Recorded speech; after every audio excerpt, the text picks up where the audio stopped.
যে হলো কাউকে কখনো মারতে যায় নাই, তার বাবা অসুস্থ, মা প্রতিবন্ধী, এখন অপারেশন থিয়েটারে আছে। আপনি কি পারবেন তার চোখটা ফেরত দিতে? আমরা এতটুকুই বলবো, প্রিয় তারেক রহমান, আলিফের চোখটা ফেরত দিন। আমরা চুপ হয়ে যাবো, আমরা আর কিছু বলবো না। জি, আসসালামু আলাইকুম প্রিয় সাংবাদিক ভাইরা। আমরা গতকালকে রাত্রে মামলাটা করেছি এবং সেই মামলাতে যারা ভিডিও ফুটেজে ছিল, যাদের হাত ভেঙে দেওয়া হয়েছে, অনেকের চোখ তোলা হয়েছে, যারা এটা করেছে এটা স্পষ্ট ভিডিও ফুটেজে আছে। আমরা গতকালকে অভিযোগ দিয়েছি, তো সেখানে আবার অভিযোগে কিছু কারেকশন আসতেছে, বিকজ দ্যাট আমরা একজন ব্যক্তি ওইখানে নাম আছে যার নাম ভিডিওতে ছিল না। ফলত উনি জানিয়েছেন এসপি যে আজকে যখন কারেকশনটা চলে আসবে, আজকে ইনশাল্লাহ আমরা জিআর কোডটা পেয়ে যাব। তবে আমরা আশা করব যে বাংলাদেশে বিচারহীনতার যে সংস্কৃতি আছে সেটা থেকে বের হয়ে তারেক রহমান যে সরকার গঠন করেছেন ওনারা বিচার করবেন। এবং আমরা প্রধানমন্ত্রীর কাছে আহ্বান জানাচ্ছি, একজন ইন্টারের ছেলে যে হলো কাউকে কখনো মারতে যায় নাই, তার বাবা অসুস্থ, মা প্রতিবন্ধী, এখন অপারেশন থিয়েটারে আছে।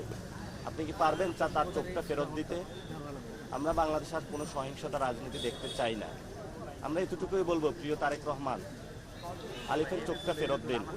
আমরা চুপ হয়ে যাবো, আমরা আর কিছু বলবো না। আপনি আপনার ক্ষমতা চালান, আমরা কিচ্ছু চাই না, কিন্তু আমাদের আলিফের চোখটা ফেরত চাই।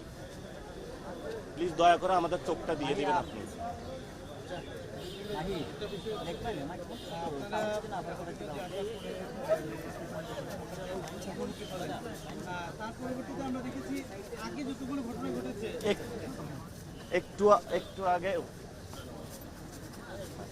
একটু আগে আমাদের একটা প্রোগ্রাম আছে আজকে, সার্জিসের গাড়িতে একটু আগে হামলা হয়েছে, ছাত্রদল হামলা করেছে এবং সেখানে গাড়িগুলা ভাঙচুর করেছে।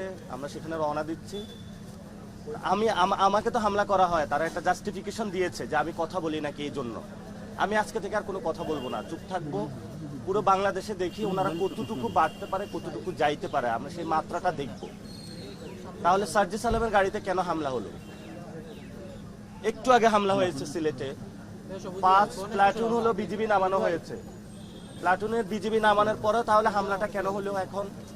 আমাদের আপনারা জানেন যে ছাত্র শক্তির একজন কুড়িগ্রামের আহ্বায়ক, তার মাথা ফাটিয়ে দেওয়া হয়েছে, সে রক্তাক্ত। বিভিন্ন জায়গায় পুরো বাংলাদেশে একটা সন্ত্রাসের রাজত্ব সৃষ্টি করা হয়েছে। আমরা সন্ত্রাসের রাজত্ব বাংলাদেশে দেখতে চাই না।